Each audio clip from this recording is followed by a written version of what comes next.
Hello friends, we are going to discuss a topic generation of EM wave, or we can say modulation of double sideband full carrier. So for the generation of standard EM, a device is used that is called switching modulator. It is also called switching amplitude modulator. In this device, there is an important element that is called a diode. We know that diode is a nonlinear element. So with the help of switching property of a diode, we can generate standard EM. This device is also called low power modulator circuit. Here we treat diode as an ideal diode. So switching modulator consists of ideal diode, carrier source and modulating signal. Here the carrier signal and the modulating signals are connected in series with each other. Carrier signal is of very high frequency, that is of sinusoidal one, and message signal is treated as arbitrary signal, typically measured in volts.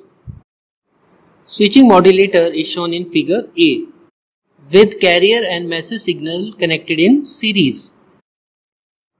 Input voltage of an ideal diode is denoted by V suffix I, and it is equals to C function of t plus M function of t, because carrier and message are connected in series. And the output voltage is taken at load resistance. Figure B represent ideal input output voltage characteristic.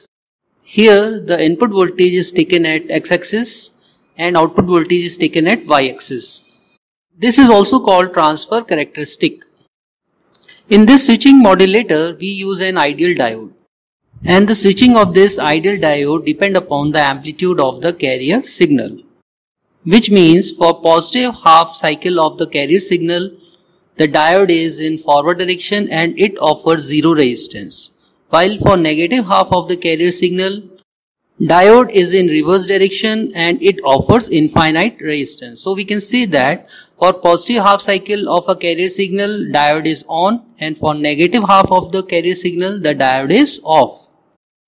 And the status on or off of the ideal diode depend upon the amplitude of the carrier signal. Here the amplitude of the carrier is much larger as compared to amplitude of the modulating signal. And on the basis of operation of this switching modulator, for positive half cycle of a carrier signal, the diode is on and we get output voltage that is equals to input voltage.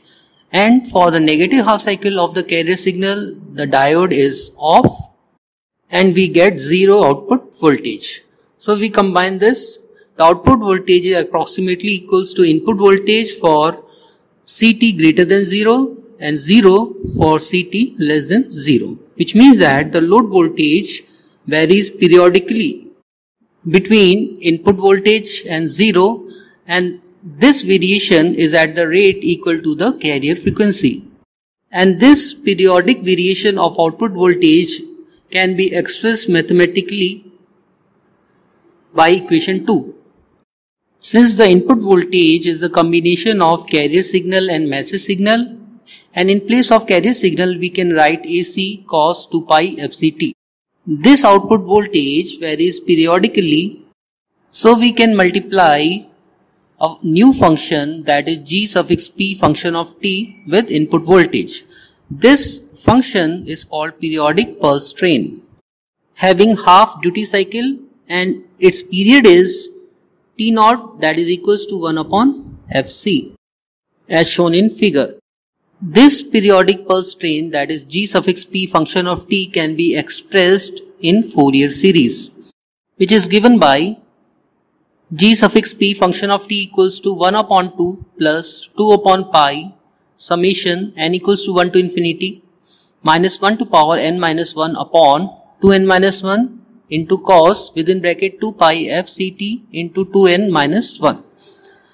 This we call equation 3. Now we substitute equation 3 in equation 2. While substituting, we first expand the summation, that is n equals to 1 to infinity. When we put n equals to 1, we get 2 upon pi cos 2 pi fct And for other values of n, we get odd harmonics. These odd harmonics are unwanted and they can be eliminated. So we simply eliminate these harmonics and the remaining equation becomes AC by 2 cos 2 pi fct plus 2 AC by pi cos square 2 pi fct plus m function of t upon 2 plus 2 upon pi mt cos 2 pi fct. Now we rearrange this equation and we get first two terms correspond to EM wave. That is obtained by combining first and fourth term.